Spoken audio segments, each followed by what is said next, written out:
Welcome to Red News Today. The United Nations Political Affairs Chief begins a rare 4-day visit to Pyongyang on Tuesday. The trip by Jeffrey Feltman is the first by a senior UN official in 6 years.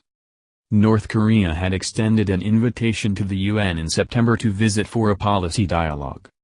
It comes after last week's launch of what North Korea called its most powerful intercontinental ballistic missile, claiming it could hit the U.S.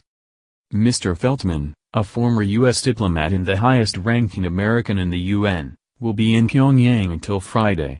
His visit comes as South Korea and the U.S. conduct their largest-ever round of aerial drills.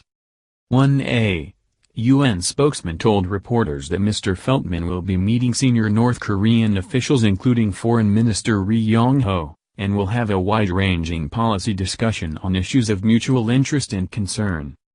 He is not scheduled to meet North Korean leader Kim Jong-un. An invitation with significant timing. Paul Adams, BBC News, Seoul. It wasn't until last week, the day after North Korea's latest missile test, that Pyongyang confirmed the invitation it issued in September. The timing seems significant. Kim Jong-un had just announced his country's success in creating a nuclear force. In the absence of any other meaningful diplomatic channels, the UN clearly believes it's important to pursue whatever opportunities exist for dialogue.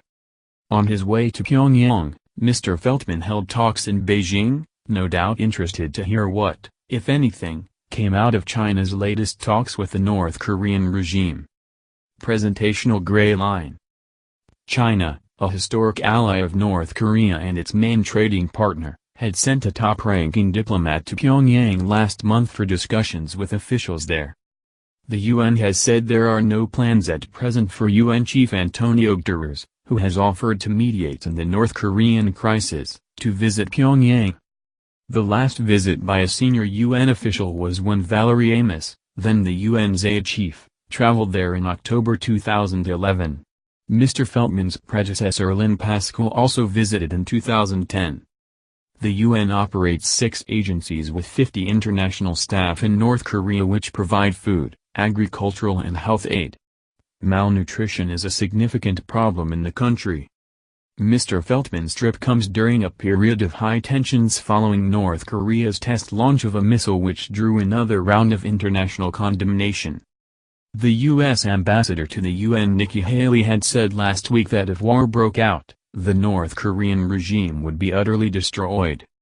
On Monday, South Korea and the U.S. began a 5-day air combat exercise, their largest ever involving more than 200 airplanes and thousands of troops. North Korea, which routinely condemns such drills, has called it a provocation.